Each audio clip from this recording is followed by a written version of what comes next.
Hello everyone, this is how we do a laptop hinge repair at Compwires. We will go through the video and explain how we do it. Now we pull the laptop apart, carefully not breaking any more plastics or screws or cables in the process.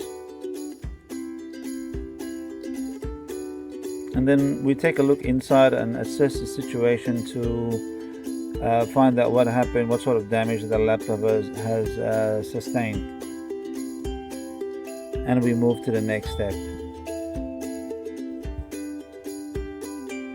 Now we begin making new holes in the bottom of the laptop to insert certain screws. We don't no longer using glue method because we found out with over a period of time the glue just doesn't hold strong enough, and with using this method it actually turns out to be stronger than factory if everything went according to plan. So now we make new holes. It does take a little while because we're drilling through a sort of hard steel,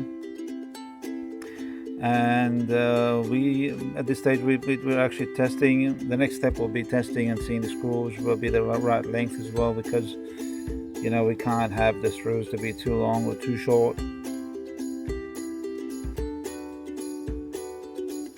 And then now we do the other side.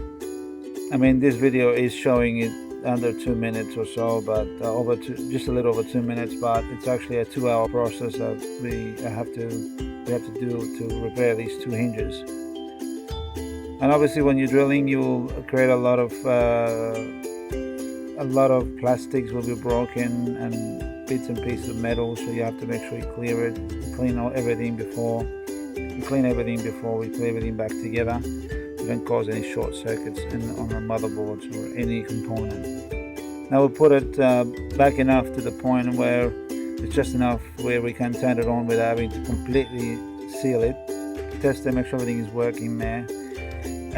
Well, at least 90% of the test will be done, and after that we'll close it all up together and we turn it on and we do a final check on every component, make sure everything is working accordingly. And happy days!